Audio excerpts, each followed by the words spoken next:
Assalamualaikum warahmatullahi wabarakatuh. Perkenalkan, nama saya adalah Andri Gunawan, kelas 7 shift 1 dengan NIM 18622011161. Di sini saya akan mereview jurnal atau artikel yang berjudul Pengaruh Elemen Fraud Diamond dalam Mendeteksi Kecurangan Laporan Keuangan, yang diambil dari judul skripsi yaitu Gabriele Lucy Din Tarappa ya. Nah, di sini saya akan mereview judul skripsi tersebut. Mungkin langsung aja masuk ke review videonya ya. Untuk poin yang pertama, review jurnal atau artikel ini yaitu pertanyaannya, apakah yang menjadi motivasi atau isu research gap atau fenomena yang sedang terjadi sehingga memicu penelitian ini dilakukan. Ya, motivasi atau isu penelitiannya yaitu mengetahui laporan keuangan itu merupakan instrumen yang sangat penting menjadikan para manajer termotivasi untuk meningkatkan kinerja keuangan dengan cara melakukan sebuah kecurangan. Dengan begitu dapat menarik para calon investor untuk menanamkan sahamnya di perusahaannya. Fenomenanya adalah pada tahun 2016 korupsi terjadi 67% dari total kasus okupasional fraud di Indonesia dengan kerugian mencapai 10 miliar rupiah per tahun. Diikuti penyalahgunaan aset sebesar 31% serta penyalahgunaan laporan keuangan sebesar 2% pada tahun 2015. Terjadi kasus kecurangan laporan keuangan yang dilakukan pada tahun 2018. PT SNP Finansial melakukan kecurangan dengan memalsukan data dan memanipulasi laporan keuangan yang diketahui merugikan 14 bank di Indonesia hingga triliunan rupiah. Nah, research gap-nya yaitu yang pertama, pengaruh stabilitas keuangan terhadap kecurangan laporan keuangan. Yang kedua, pengaruh tekanan eksternal terhadap kecurangan laporan keuangan. Yang ketiga, itu pengaruh target keuangan terhadap kecurangan laporan keuangan. Yang keempat, pengaruh kondisi industri terhadap kecurangan laporan keuangan. Yang kelima, pengaruh efektif monitoring terhadap kecurangan laporan keuangan. Yang keenam yaitu pengaruh opini audit terhadap kecurangan laporan keuangan. Yang ketujuh yaitu pengaruh pergantian direksi terhadap kecurangan laporan keuangan. Poin kedua di sini yaitu jelaskan artikel-artikel utama dalam penelitian. Yang pertama ada Shelton pada tahun 2014 menyatakan tekanan atau pressure sebagai motivasi seorang untuk melakukan sebuah penipuan, biasanya karena beban keuangan. Yang kedua ada Anista et al. Pada tahun 2016 menyatakan bahwa financial stability memiliki pengaruh positif terhadap fraudulent financial statement. Yang ketiga yaitu Rengganis Sari Budiasih Wirajaya dan Suprapto pada tahun 2019 menyatakan bahwa financial stability tidak memiliki pengaruh terhadap financial statement fraud. Yang keempat ada Indarto dan Gozali pada tahun 2016 menyatakan bahwa tekanan eksternal memiliki pengaruh positif terhadap fraudulent financial reporting. Kelima yaitu Anistia et al. Pada tahun 2016 menyatakan bahwa tekanan eksternal tidak memiliki pengaruh terhadap fraudulent financial statement. Keenam yaitu Renggaris et al. Kembali pada tahun 2019 menyatakan bahwa target keuangan memiliki pengaruh positif terhadap financial statement fraud. ketujuh yaitu Indarto dan Ghazali pada tahun 2016 menyatakan bahwa target keuangan tidak memiliki pengaruh terhadap fraudulent financial reporting. Dan masih banyak lagi sebagainya. Poin ketiga yaitu adalah apakah yang menjadi kebaruan atau novelty dari penelitian ini. Yang menjadi kebaruan dari penelitian ini adalah adanya sebuah hubungan antara kecurangan laporan keuangan dan stabilitas keuangan perusahaan dalam pelaporan keuangan.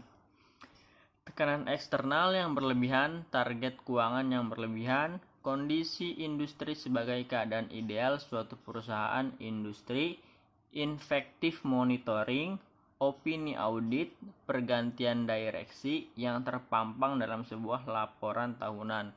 Kritiknya adalah peneliti sudah cukup jelas dalam menampilkan novelty penelitian ini. Poin keempat yaitu apa research question atau perumusan masalah dari penelitian ini. Ya, yang pertama ada apakah stabilitas keuangan berpengaruh terhadap kecurangan laporan keuangan? Yang kedua, apakah tekanan eksternal berpengaruh terhadap kecurangan laporan keuangan? Yang ketiga, apakah target keuangan berpengaruh terhadap kecurangan laporan keuangan? Yang keempat, apakah kondisi industri berpengaruh terhadap kecurangan laporan keuangan? Yang kelima, apakah effective monitoring berpengaruh terhadap kecurangan laporan keuangan? Yang keenam adalah apakah opini audit berpengaruh terhadap kecurangan laporan keuangan? Yang ketujuh adalah apakah pergantian direksi berpengaruh terhadap kecurangan laporan keuangan? Di sini sudah sangat cukup jelas dimasukkan ke dalam research question atau perumusan masalah dari penelitian ini. Kritiknya yaitu peneliti sudah cukup jelas menampilkan rumusan masalah dalam penelitian ini. Poin kelima yaitu pertanyaannya yaitu apa tujuan dari penelitian ini? Tujuan dari penelitian ini yang pertama, untuk mengetahui pengaruh stabilitas keuangan terhadap kecurangan laporan keuangan. Yang kedua, untuk mengetahui pengaruh tekanan eksternal terhadap kecurangan laporan keuangan. Yang ketiga, untuk mengetahui pengaruh target keuangan terhadap kecurangan laporan keuangan. Yang keempat, untuk mengetahui pengaruh kondisi industri terhadap kecurangan laporan keuangan. Yang kelima, untuk mengetahui pengaruh effective monitoring terhadap kecurangan laporan keuangan. Yang keenam, untuk mengetahui pengaruh opini audit terhadap kecurangan laporan keuangan. Yang ketujuh, untuk mengetahui pengaruh pergantian direksi terhadap kecurangan laporan keuangan. Kritiknya dari poin 5 ini yaitu peneliti sudah cukup jelas dalam menampilkan tujuan penelitian dalam penelitian ini. Poin ke-6 yaitu pertanyaannya apakah kontribusi dari penelitian ini? Kontribusi dari penelitian ini ada dua. Yang pertama yaitu fokus pada menjelaskan hubungan antara stabilitas keuangan, tekanan eksternal, target keuangan, kondisi industri, effective monitoring, opini audit, pergantian direksi terhadap kecurangan laporan keuangan. Yang kedua yaitu peran stabilitas keuangan, tekanan eksternal, target keuangan, kondisi industri, effective monitoring, opini audit, pergantian direksi terhadap kecurangan laporan keuangan. Kritiknya pada poin 6 ini yaitu penulis hanya menyampaikan kontribusi dalam penelitian secara implisit saja. Dan langsung ke poin ke-7 yaitu apakah grand teori yang digunakan dalam penelitian ini? Grand teori yang digunakan yaitu menggunakan teori agensi ya. Hubungan keagenan timbul karena adanya kontak antara prinsipal dan agen dengan mendelegasikan beberapa wewenang pengambilan keputusan kepada agen. Pihak manajemen diberikan kekuasaan untuk membuat keputusan bagi kepentingan terbaik pemegang saham, sehingga manajemen wajib mempertanggungjawabkan semua upayanya kepada pemegang saham. Kritiknya yaitu penulis sudah cukup jelas dalam menyampaikan grand teori yang digunakan secara implisit. Poin ke-8 yaitu jelaskan keterkaitan grand teori yang digunakan dengan penelitian yang sedang dilakukan. Nah, di sini menggunakan teori agensi, yaitu kecurangan yang dilakukan oleh manajemen dalam bentuk salah saji material laporan keuangan yang merugikan investor dan kreditor, yang dilakukan dengan cara meninggikan nilai aset dan pengakuan pendapatan, serta sebaliknya merendahkan nilai liabilitas dan pembebanan biaya operasional dan biaya produksi. Kritiknya di sini yaitu peneliti sudah cukup jelas dalam menyampaikan keterkaitan grand teori yang digunakan dalam penelitian ini. Poin ke-9 yaitu buatlah kerangka konseptualnya. Nah, di sini terpampang grafik atau tabel ya, tabel kerangka konseptual variabel X dan variabel Y-nya ya. Variabel X1 di sini yaitu stabilitas keuangan terhadap stabilitas keuangan. Yang X2 itu tekanan eksternal terhadap stabilitas keuangan. Yang X3 itu target keuangan terhadap stabilitas keuangan. Yang keempat tuh kondisi industri terhadap stabilitas keuangan. Yang kelima X5 yaitu effective monitoring terhadap stabilitas keuangan. X6 yaitu opini audit. X7 yaitu pergantian direksi. Di sini kritik yaitu peneliti tidak membuat kerangka konseptualnya sehingga tidak dapat memberi petunjuk atau gambar bagi pembaca, karena pada dasarnya tujuan kerangka konseptual merumuskan konsep yang mendasari penyusunan dan pengembangan SAP yang selanjutnya dapat dibuat standar. Tujuannya adalah sebagai acuan bagi para pengguna laporan keuangan dalam menafsirkan informasi yang disajikan pada laporan keuangan yang disusun sesuai dengan standar. Poin ke-10 yaitu pertanyaannya apakah hipotesis penelitiannya. Di sini hak satunya yaitu stabilitas keuangan berpengaruh positif terhadap kecurangan laporan keuangan. Hak 2 yaitu tekanan eksternal berpengaruh positif terhadap kecurangan laporan keuangan. H3 yaitu target keuangan berpengaruh positif terhadap kecurangan laporan keuangan. H4 yaitu kondisi industri berpengaruh positif terhadap kecurangan laporan keuangan. H5 yaitu effective monitoring berpengaruh terhadap kecurangan laporan keuangan. Yang H6 yaitu opini audit berpengaruh positif terhadap kecurangan laporan keuangan. H7 yaitu pergantian direksi berpengaruh positif terhadap kecurangan laporan keuangan. Kritik di sini yaitu penulis sudah jelas dalam menyampaikan hipotesis penelitiannya. Poin ke-11 yaitu di sini pertanyaannya yaitu jelaskan metode penelitian yang digunakan, yang termasuk rancangan penelitian, definisi operasional variabel, dan pengukuran teknik penarikan sampel, unit analisis, jenis data yang digunakan, uji kelayakan model, dan metode analisis data.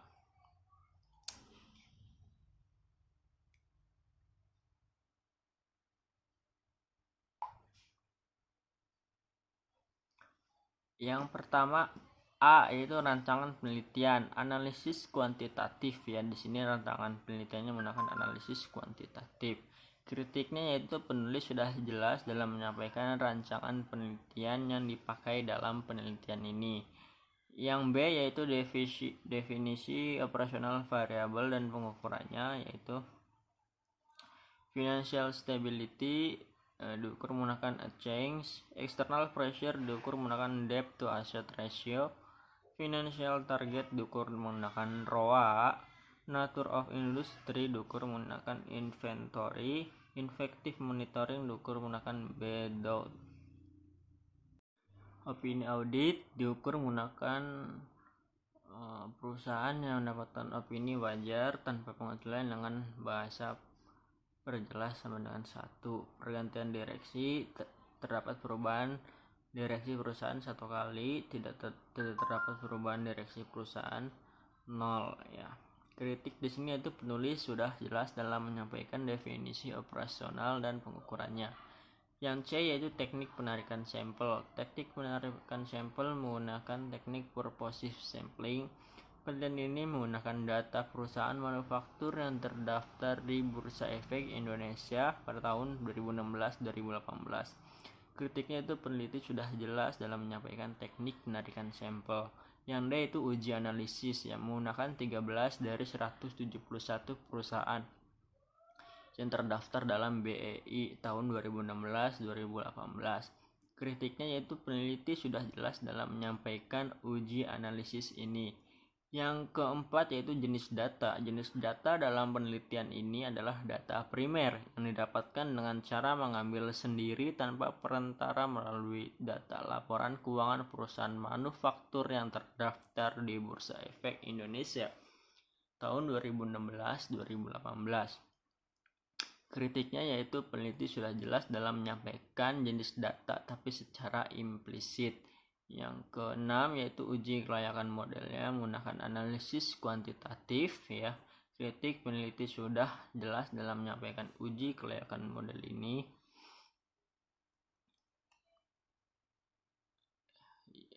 Poin ke-12 yaitu jelaskan persamaan regresi yang digunakan untuk pengujian hipotesis penelitian. Ya, di sini sudah terpampang rumus persamaan regresi yang digunakannya. Kritiknya yaitu peneliti sudah jelas dalam menyampaikan metode analisis data.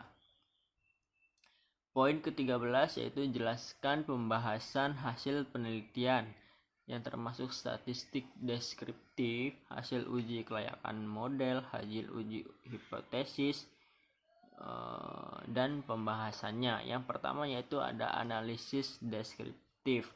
Ya, di sini sudah cukup jelas terpampang nilai mean, median, maksimum, minimum, standar deviasi, skewness, kurtosis, probability, sum, standar deviasi, dan observation.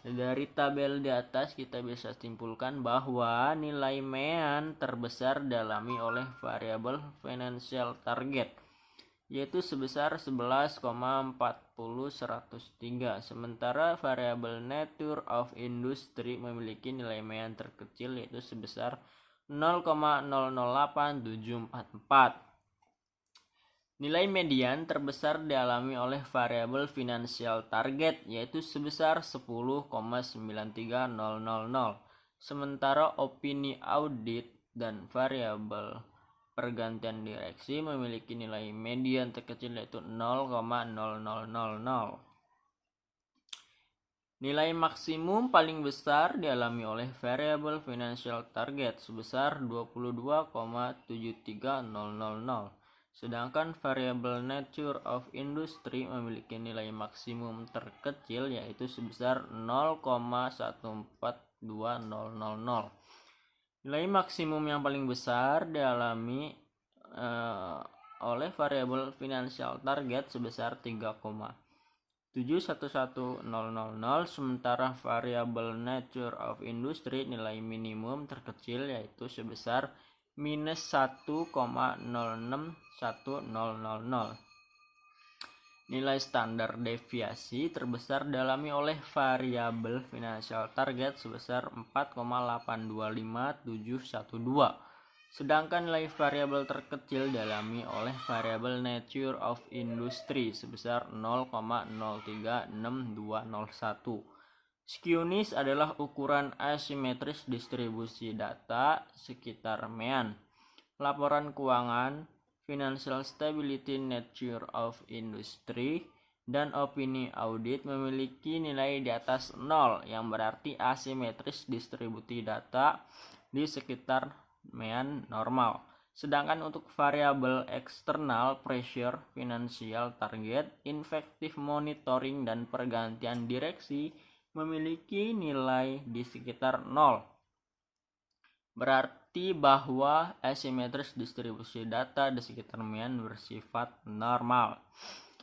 Kurtosis untuk variabel laporan keuangan, financial stability, financial target, nature of industry, dan opini audit memiliki nilai kurtosis lebih dari 3, yang berarti bahwa ketinggian distribusi data tidak normal. Sedangkan external pressure, effective monitoring, dan pergantian direksi memiliki nilai kurtosis kurang dari 3, yang berarti bahwa ketinggian distribusi data bersifat normal. Yang B itu ada uji kelayakan model ya. Dari hasil uji kelayakan model adalah sebagai berikut uji F-nya ya. Dengan demikian F statistik 4,253021 lebih besar dari F tabel yaitu 2,32, dan nilai probability F statistik yaitu 0,0013 lebih kecil daripada 0,05. Maka dapat disimpulkan bahwa variabel-variabel independen dalam penelitian ini secara bersama-sama berpengaruh terhadap kecurangan laporan keuangan. Yang kedua ada uji R atau coefficient determinasi. Berdasarkan hasil FEM, nilai adjusted R square sebesar 0,619267. Artinya bahwa variasi perubahan naik turunnya kecurangan laporan keuangan dapat dijelaskan oleh variabel independen dalam penelitian ini sebesar 01,9267%. Yang ketiga ada uji T. Berdasarkan hasil penelitian dapat dilihat bahwa 7 variabel tersebut yakni financial stability, external pressure, financial target, nature of industry, effective monitoring, opini audit, dan pergantian direksi hanya variabel financial stability dan external pressure yang berpengaruh terhadap kecurangan laporan keuangan. Poin terakhir yaitu poin 14. Apakah simpulan, keterbatasan, dan implikasi dari penelitiannya? Yang pertama ada kesimpulan berdasarkan penelitian tersebut, maka dapat disimpulkan bahwa financial stability yang dihitung menggunakan rasio perubahan total aset berpengaruh positif terhadap kecurangan laporan keuangan. Ya, financial stability memiliki T statistik 3,224050 lebih besar dari T tabel yaitu 1,69552 dan nilai probabilitasnya 0,0012 lebih kecil daripada 0,05, maka kenaikan perubahan total aset dapat menjadi tekanan bagi pihak manajemen perusahaan untuk melakukan kecurangan dalam kondisi keuangan yang tidak stabil. Yang kedua yaitu external pressure yang dihitung menggunakan rasio leverage berpengaruh negatif terhadap kecurangan laporan keuangan. Hal ini disebabkan bahwa karena semakin tinggi rasio leverage, maka semakin rendah tingkat kecurangan laporan keuangan. Yang ketiga yaitu financial target dihitung dengan rasio return on asset, tidak berpengaruh terhadap kecurangan laporan keuangan. Hal ini menunjukkan bahwa setiap kenaikan pada rasio return of asset tidak menjadi tekanan kecurangan laporan keuangan. Yang keempat ada nature of industry yang dihitung dengan menggunakan rasio perubahan persediaan tidak berpengaruh terhadap kecurangan laporan keuangan. Hal ini menunjukkan bahwa setiap kenaikan atau penurunan rasio perubahan persediaan tidak berpengaruh terhadap kecurangan laporan keuangan. Yang kelima ada effective monitoring, tidak berpengaruh terhadap kecurangan laporan keuangan. Yang keenam ada opini audit, tidak berpengaruh terhadap kecurangan laporan keuangan. Hal ini menunjukkan diperoleh atau tidaknya opini audit tidak berpengaruh terhadap kecurangan laporan keuangan. Yang ketujuh ada pergantian direksi, tidak berpengaruh terhadap kecurangan laporan pergantian direksi. Kecurangan laporan keuangan. Hal ini menunjukkan bahwa pergantian direksi tidak dimanfaatkan sebagai kemampuan untuk melakukan kecurangan laporan keuangan. Yang kedua ada keterbatasannya, yaitu yang pertama penelitian ini hanya menggambarkan sampel perusahaan manufaktur sehingga hasil penelitian ini hanya membuktikan hasil pengaruh kecurangan laporan keuangan di ruang lingkup itu saja. Yang kedua yaitu model penelitian ini hanya menggunakan financial stability, dapat diukur dengan rasio perubahan total aset. Yang ketiga yaitu periode pengamatan dalam penelitian ini hanya menggunakan periode penelitian selama 3 tahun pengamatan. Yang terakhir yaitu ada implikasi. Implikasinya itu peneliti memberikan rekomendasi berdasarkan penelitiannya bagi peneliti selanjutnya. Diharapkan dapat menggunakan sektor perusahaan lain dan menambah periode pengamatan, dan juga dapat menggunakan variabel-variabel independen lain yang bisa digunakan untuk memproksikan elemen fraud diamond. Bagi investor dan calon investor, penelitian ini dapat digunakan sebagai salah satu pertimbangan dalam memilih perusahaan manufaktur pada saat ingin berinvestasi, dengan melihat kriteria-kriteria yang dapat menunjukkan apakah perusahaan tersebut dapat melakukan kecurangan laporan keuangan atau tidak. Itu adalah beberapa poin dari nomor 1 dan sampai nomor 14, yaitu artikel atau judul skripsi pengaruh elemen fraud diamond dalam mendeteksi kecurangan